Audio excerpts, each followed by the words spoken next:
Oi, oi, seja bem-vindo à primeira aula de introdução ao marco legal de geração distribuída, tá? A gente vai mostrar alguns conceitos e o que vai mudar da regra da 482 para 14.300, beleza?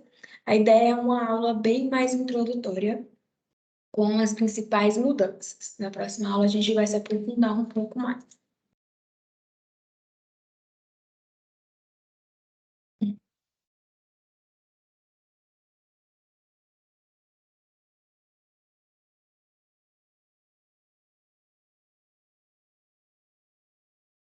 Vamos lá.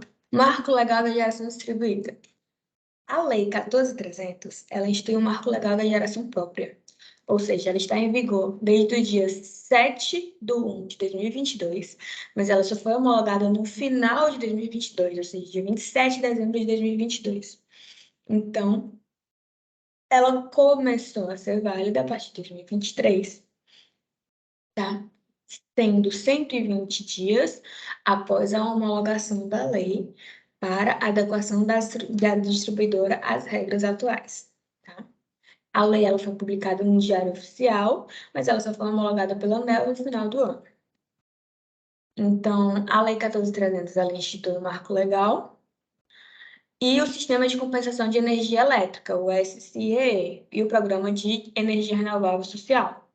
Tá? A Resolução 1000, ela estabelece as regras da prestação de serviço público de distribuição, ou seja, ela vai mudar algumas regras de atendimento, de compensação, de canais de atendimento, a forma que você consegue contato com a distribuidora, tá? E o PRODIST é o anexo 3 da Resolução Normativa da ANEEL, que ele significa que são os procedimentos de distribuição de energia elétrica no Sistema Elétrico Nacional, tá? O que é que a gente vai falar aqui nessa aula, tá? A resolução 1000, ou seja, a mudança do procedimento de conexão, comparação entre o módulo 3, a comprovação de posse, orçamento, prazo, exigência e conexões de GDs na mesma localidade, e a 14.300. A 14.300 ela é a tradução de alguns exemplos e explicações práticas do dia a dia, tá? A gente vai falar sobre os principais tópicos de limite de potência, geração compartilhada, alocação de crédito, BO optante, custo, disponibilidade, entre outros, beleza? Vamos para a resolução 1000. No título 1 da parte geral, ele fala das disposições gerais. O título 2, a parte especial da iluminação pública, empreendimentos, conexão e atendimento. E o título 3 é disposições finais e transitórias do anexo, ou seja, contrato de adesão, requerimento de autorização de rede particular, termo de compromisso e passagem de responsabilidade, prazos para compensação em caso de violação. Ou seja, qual a diferença da resolução 1000 para 14.300? A 14.300 ela vai mudar as regras da geração distribuída.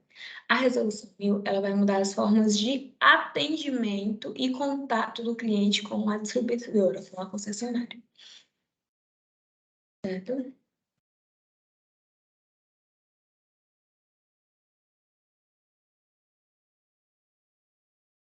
Resumo de novos prazos.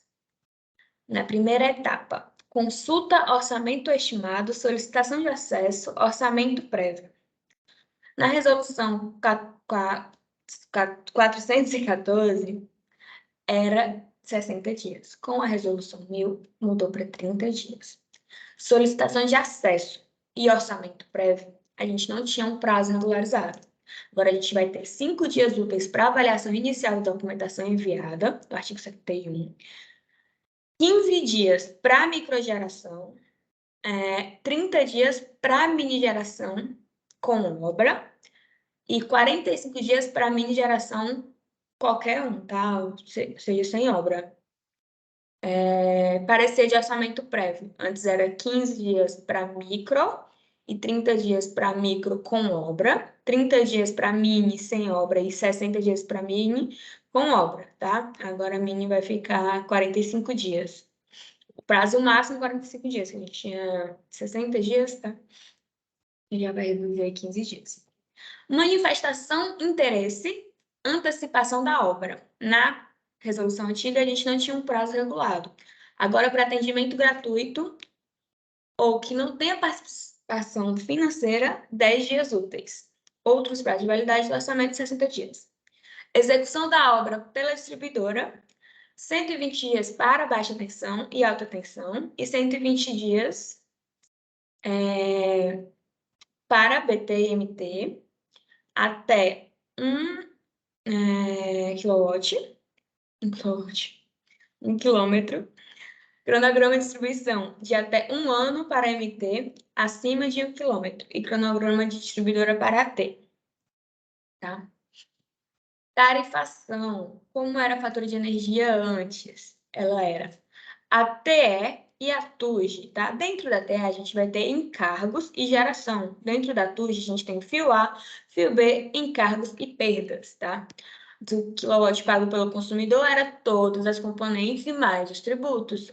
A compensação hoje, ela vai ficar, tá? No final da 14.300, ela vai tirar um pouquinho da compensação nos encargos da TE, um pouquinho da compensação nos encargos da TUG, o fio B completo e o fio A completo, tá? Isso tudo somente no final, ou seja, 2029.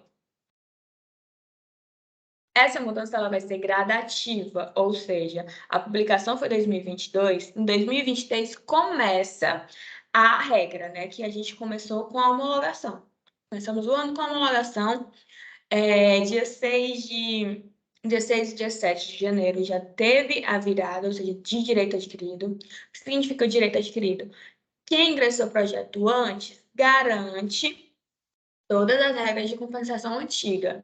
Quem ingressou após o dia 7 já vai ser faturado dentro dessa regra, tá? Dia 7/1 de 2023, início da cobrança de algumas componentes tarifárias, ou seja, em 2023 a gente começa com 15% do fio B, 2024, 30% do fio B, 25, 45, 26, 60 e assim por diante, ou seja, vai aumentando de 15 em 15, tá? Em 29, ele entra em toda aquela regra daqueles encargos do slide anterior, tá? Qual a diferença para quem vai entrar entre 2023 a 2028 e quem vai entrar em 2029 em diante? Em 2023 a 2028, eles vão pagar 100% da TUG do fio B, mais 40% da TUG do fio A, mais TFSE e pesquisa e desenvolvimento. Em 2019 em diante, a nova regra. Esses dois pontos é para projetos de alto consumo remoto acima de 500 kW, tá? 500 de potência, beleza? E tem outro ponto também. O consumidor ele tem que ter até 25% da distribuição do rateio. Ou seja, se tiver 50%, ele já não vai se enquadrar nessa regra, tá? Por quê? Porque a gente vai entender que, corrigindo, quem tem até 25% não se enquadra nessa regra, se enquadra nas outras regras. Calma, essa parte eu vou melhorar. Quando o consumidor tiver 25% ou mais de créditos. Ou seja, eu preciso ter o meu rateio dividido em partes de no máximo 25% para que eu possa aplicar essa regra. Por quê? Porque se eu não aplicar essa regra, eu vou estar gerando um custo maior para o cliente, tá? Mudanças que afetam o seu dia a dia. A utilização de créditos. No artigo 12, cada ciclo de faturamento para cada posto tarifário, a concessionária de distribuição de energia elétrica, conforme o caso, deve apurar um montante de energia elétrica ativa consumindo o montante de energia elétrica injetada. Não entendi nada. A gente vem para a súmula 4. Consumidor gerador titular, onde se encontra a mini geração ou micro, pode solicitar alteração dos percentuais ou da ordem de utilização dos créditos ou realocar os excedentes para outras unidades consumidoras do mesmo titular, desde que o artigo 1º, perante a concessionária, está até 30 dias para operacionalizar o procedimento. Ou seja, coisa que antes a gente não podia transferir o saldo acumulado das unidades, agora a gente vai poder transferir o saldo acumulado das unidades, tá? Por exemplo, aqui a gente tem a primeira unidade geradora com 6.000 kW acumulados. Eu vou poder solicitar até 30 dias antes do desligamento dela que eu distribua do jeito que eu quiser o crédito que está acumulado para as duas outras unidades, por exemplo, 2.000 para uma, 4.000 para outra, ou 50-50. Quais são os principais pontos? Pela resolução 4.002 não podia transferir, e agora a gente pode transferir. Precisa estar na mesma titularidade e no rateio, tá? O artigo 13. O artigo 13 a gente vem para os créditos que expiram em 60 meses. Os créditos eles são determinados e não estão na sua quantidade sujeita à alteração da razão da variação nos valores de tarifas. Ou seja, para abatimento de consumo, devem sempre ser utilizados os créditos mais antigos. Isso continua igual à lei anterior, tá? Os créditos de energia excedentes, no momento da realocação contratual, eles vão ser mantidos no nome do titular pelo prazo estabelecido, ou seja, 60 meses. Se houver outra unidade consumidora na mesma titularidade, a pessoa física ou jurídica, a concessionária, se o cliente não solicitar a transferência desse saldo em até 30 dias, a concessionária tem autonomia de transferir esse crédito para a unidade que tem o maior consumo, tá? Isso vai ser realocado de forma automática. Cenário 1. Eu tenho uma unidade da Maria com 5.000 kW acumulados. Se ela se mudar para São Paulo, ela vai ficar com esses 5.000 kW acumulados no nome dela na Enel do Ceará, válido pelos 60 meses. Se ela quiser transferir para outra unidade do Ceará que esteja no nome dela, ela pode transferir. Para de São Paulo, não, tá? Cenário 2. Eu encerrei uma unidade e tenho outras unidades no meu nome. Por exemplo, eu tenho uma central, né, com 10.000 de crédito acumulado. Esse crédito ele vai poder se transferir para as duas sedes, a sede e a filial, da forma que você quiser, tá? Se eu não fizer isso em 30 dias, isso vai ser realocado automaticamente. Cooperativas é um pouquinho diferente. Por quê? Porque a cooperativa ela vai ter a obrigação de informar para onde ela quer que esses créditos sejam transferidos até 30 dias antes dela encerrar o contrato. Ou seja, ela não vai ter que encerrar e depois a concessionária transferir automaticamente.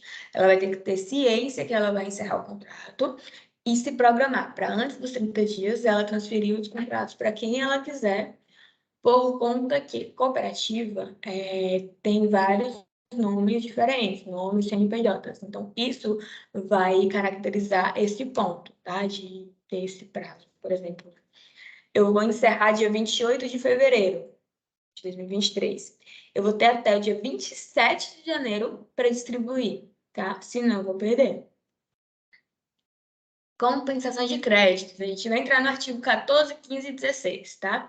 O artigo 14, ele trata de múltiplas unidades consumidoras, ou seja, os excedentes de energia somente podem ser alocados que fazem parte do referido empreendimentos atendidos pela mesma concessionária ou permissionária. O artigo 15, ele fala que os excedentes que vêm da geração distribuída e unidades geradoras atendidas pela mesma permissionária podem ser alocados nas concessionárias de distribuição de energia elétrica. Ou seja, não muda nada. Artigo 16. Para fins de compensação de energia elétrica, o excedente de energia ou crédito de energia devem ser utilizados até o limite em que o valor da moeda relativa ao faturamento da unidade consumidora seja maior ou igual ao valor mínimo faturável da energia estabelecido em regulamentação vigente. Muito texto para explicar apenas o quê? Agora vai ser mantido a preservação da taxa mínima, que antes não era, tá? Antes você pagava a taxa mínima E você pagava também com crédito.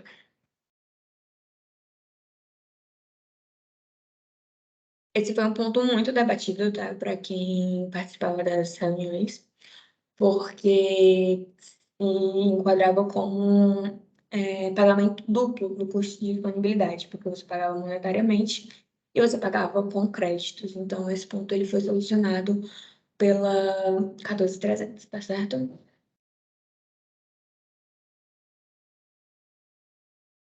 Para projetos existentes ou protocolados até 6 de janeiro de 2023, um exemplo.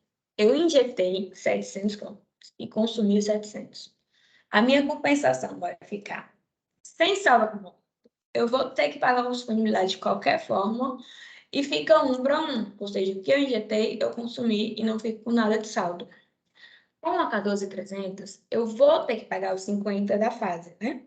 Então, se eu injetei 700 e consumir 700, eu vou compensar somente até chegar no valor da taxa da fase, tá? Ou seja, 650. Daqui em diante,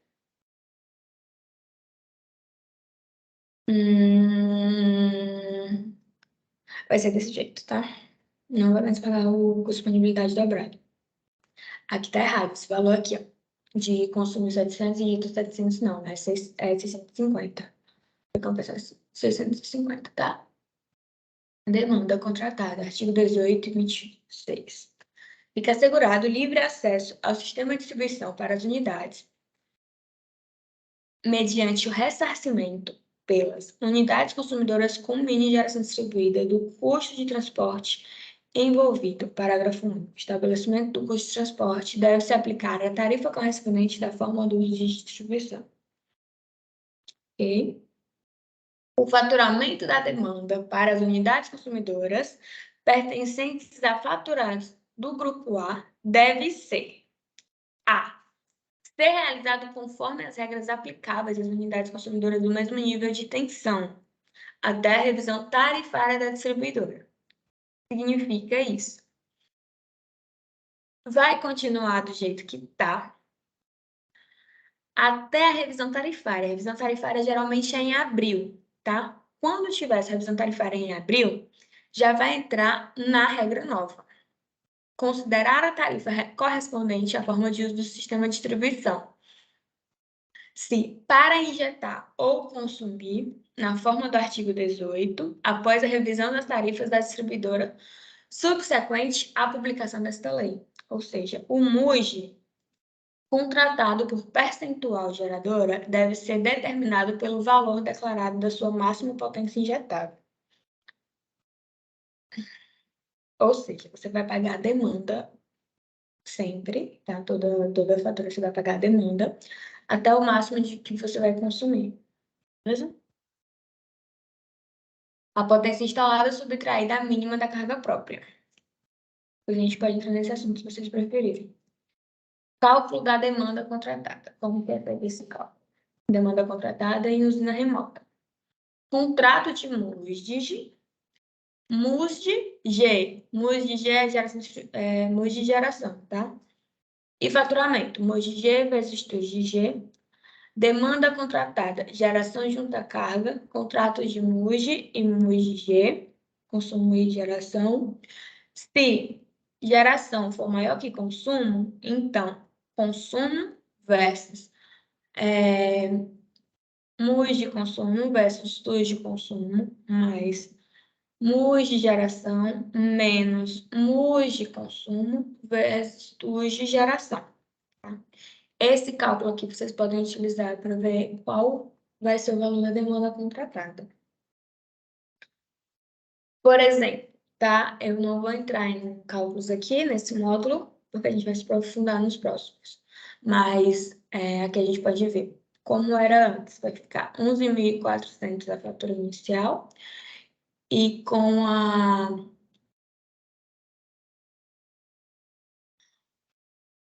geração vai ficar...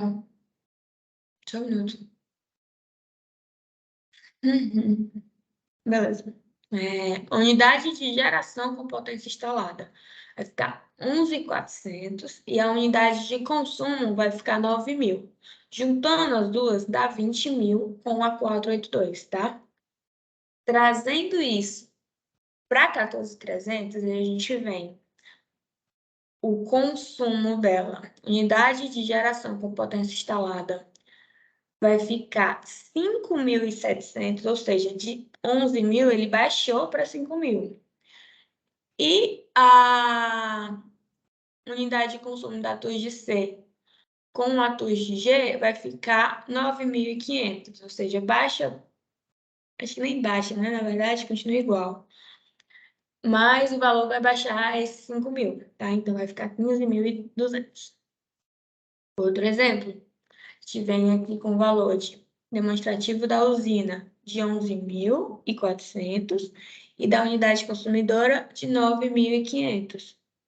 Um mais o outro dá total de 20.900, quase 21.000.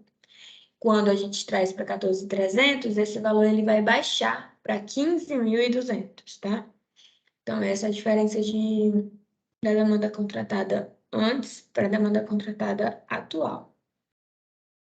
Beleza?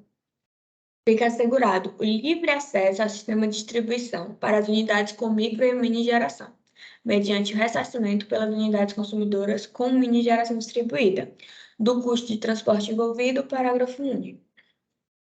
Na resolução 1000, a gente traz o artigo 149, que a demanda contratada por central geradora deve ser o valor para ela declarado na sua máxima potência injetável no sistema, a qual deve ter valor maior ou igual à diferença entre as potências instaladas da carga própria.